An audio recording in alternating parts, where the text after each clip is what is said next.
ज़ीरोधा में हम index fund कैसे खरीद सकते हैं ये हम आज के वीडियो में देखने वाले हैं। स्टेप बाय स्टेप डेमो मैं आपको देने वाला हूँ। साथ ही साथ किन किन बातों का हमें ध्यान रखना है, पेमेंट कैसी करनी है, क्या कोई एक्स्ट्रा चार्जेस लगते हैं और किन किन बातों का हमें ध्यान रखना है ये भी मैं आपको बताऊंगा। तो चलिए, सबसे पहले आपको ये पता होना चाहिए कि अगर आपको ज़ीरोधा में म्यूचुअल फंड खरीदना है तो उसके लिए अलग से एप्लीकेशन चाहिए होती है जिसका नाम है कॉइन। कुछ इस तरीके से दिखती है। आप चाहो तो प्ले स्टोर पे से जाकर इसे पहले डाउनलोड कर लीजिए और जैसे आप ज़ीरोधा में लॉगिन करते हो वैसे ही आप कॉइन में भी लॉगिन कर सकते हो। ओपन करने के बाद दोस्तों आप सीधा होम वाले सेक्शन में आ जाते हो। आपको होम वाले सेक्शन से हटकर आ जाना है ये जो डिस्कवर वाला बटन है इसके ऊपर। यहाँ पर आने के बाद अगर आपको कोई स्कीम का नाम डायरेक्टली पता है तो आप इस सर्च बार में उसे सर्च कर सकते हो। अगर नहीं पता है तो इंडेक्स फंड दोस्तों आते हैं हमारे इक्विटी कैटेगरी में। तो यहाँ पर आपको अलग अलग कैटेगरीज देखने के लिए मिलती है। अब दोस्तों जो इंडेक्स फंड्स हैं उनको अगर आपको एक्सप्लोर करना है, यानी कि आपको पता नहीं है कि कौन से स्कीम में इन्वेस्ट करना है, आप देखना चाहते हो कौन सी स्कीम्स है, तो उसके लिए आपको क्या करना है, अदर्स वाले सेक्शन में आना है। अदर्स वाले सेक्शन पर आप क्लिक कर लीजिए। अगर आपको अदर्स ऐसे बता रहा है तो इसके ऊपर आप क्लिक कर लीजिए। क्लिक करेंगे तो आपको जो सेकंड वाला ऑप्शन है इंडेक्स फंड ETFs का, इसके ऊपर आना है।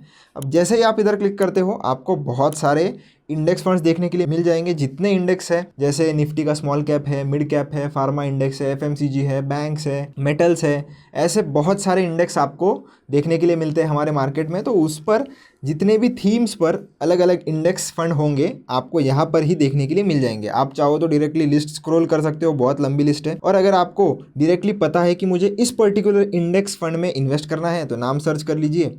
या तो आपको अगर निफ्टी 50 के इंडेक्स फंड में फॉर एग्जांपल अगर इन्वेस्ट करना है तो आप क्या कर सकते हो, इसे मैं दोनों को क्रॉस कर लेता हूँ और यहाँ पर आपको क्या करना है, आकर सिर्फ टाइप करना है जो भी इंडेक्स में आप इन्वेस्ट करना चाहते हो। जैसे मैं निफ्टी 50 में करना चाहता हूँ तो मैंने निफ्टी 50 सर्च कर लिया। अब निफ्टी 50 के जितने भी इंडेक्स फंड होंगे वो आ जाएंगे, पर आपको ध्यान देना है निफ्टी और 50 इसने ये कीवर्ड कैच किया है। तो आपको एक बार पूरा पढ़ना पड़ेगा कि निफ्टी 50 साथ में लिखा हुआ होना चाहिए, वही इंडेक्स फंड रहेगा और उसके सामने इंडेक्स फंड भी लिखा होना चाहिए।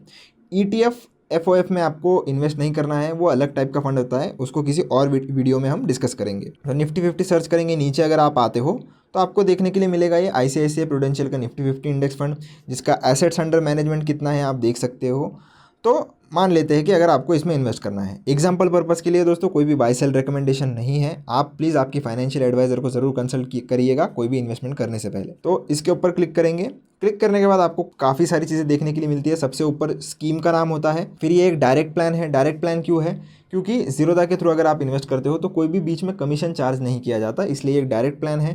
ग्रोथ है, यानी कि जो भी डिविडेंड वगैरह मिलते हैं, स्टॉक के स्प्लिट बोनसेस मिलते हैं, वो री इन्वेस्ट किए जाते हैं ताकि लॉन्ग टर्म में आपको कंपाउंडिंग का इफेक्ट बहुत अच्छा देखने के लिए मिले।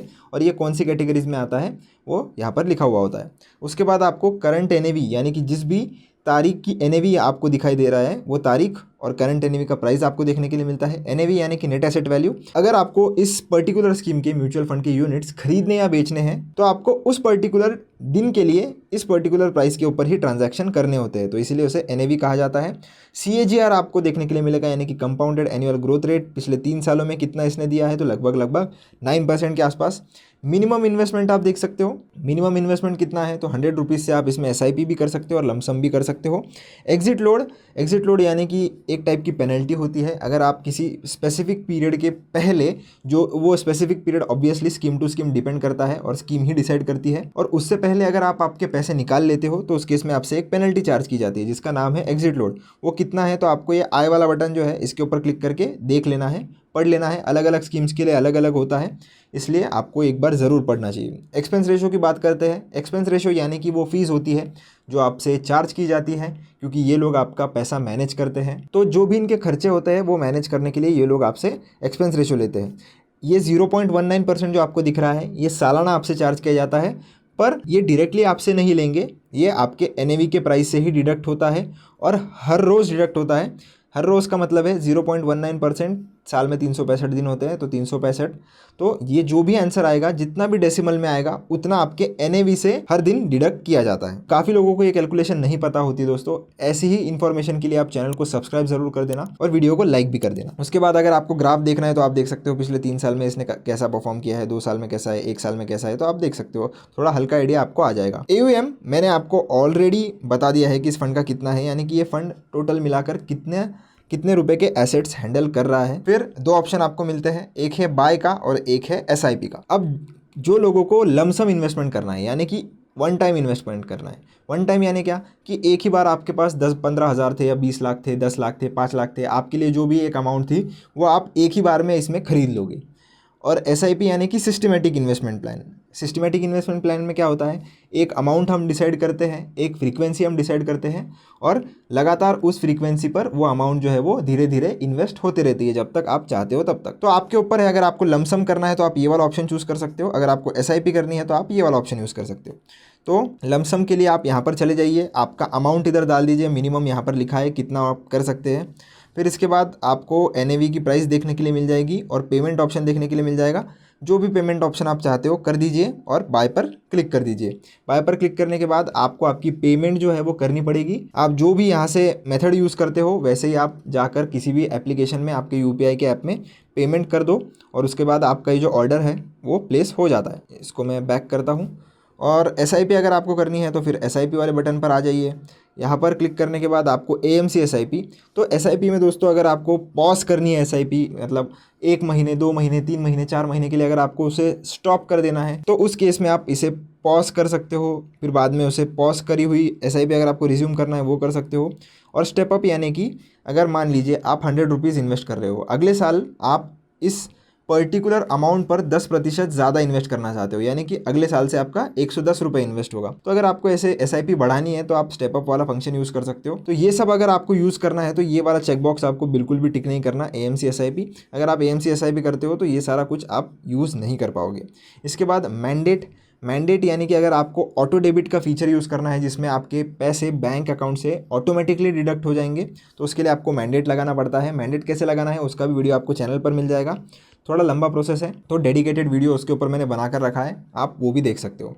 अगर नहीं लगाना है तो आप ये भी चूज़ कर सकते हो, कंपलसरी कुछ भी नहीं है। इनिशियल इन्वेस्टमेंट आपको डालनी है, इंस्टॉलमेंट अमाउंट आपको डालनी है SIP में, यानी कि कितने अमाउंट की SIP आप करना चाहते हो यहाँ पर लगा दीजिए। इनिशियल इन्वेस्टमेंट मिनिमम 100 रुपीज़ है, आपको अगर बढ़ानी है तो आप बढ़ा भी सकते हो। फ्रीक्वेंसी आपको सेट करनी है कि हर महीने, हर हफ्ते, 15 दिनों में या क्वार्टरली आप कैसे इन्वेस्ट करना चाहते हो, डेली, तो आप आपके हिसाब से सेलेक्ट कर लीजिए। जनरली लोग मंथली करते हैं तो मैं मंथली चूज़ कर लेता हूँ। इसके बाद तारीख आप इधर से डिसाइड कर लीजिए, जो भी तारीख पर आपको इन्वेस्टमेंट करनी है तो तारीख आप लगा दीजिए। स्टेप अप मैंने आपको बताया, आपकी इच्छा है, करना है करो, नहीं करना है मत करो। इस वाले चेक बॉक्स को आप बंद कर दो अगर आपको नहीं करना है।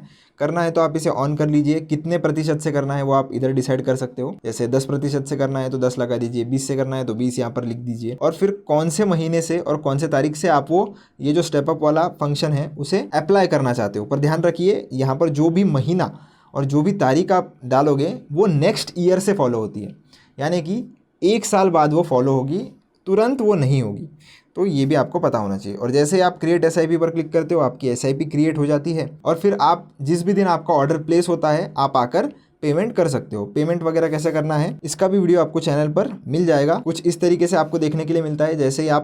जैसे मैंने ये खरीदा था लमसम में तो इधर बाय का ऑप्शन आपको देखने के लिए मिल रहा है, यानी कि एक बाय टाइप की ऑर्डर थी। और जैसे ही ये कंप्लीट हो जाती है, कंप्लीट करने में 2 से 3 दिनों का समय लगता है दोस्तों, तो 2 से 3 दिनों का वेट कीजिए। 2 से 3 दिनों के बाद आपके जो यूनिट्स है वो आपके पोर्टफोलियो वाले सेक्शन में आपको देखने के लिए मिल जाएंगे। और जब तक यहाँ पर प्रोसेसिंग लिखा हुआ आ रहा है तब तक आपको पोर्टफोलियो में आपके यूनिट्स नहीं देखने के लिए मिलेंगे।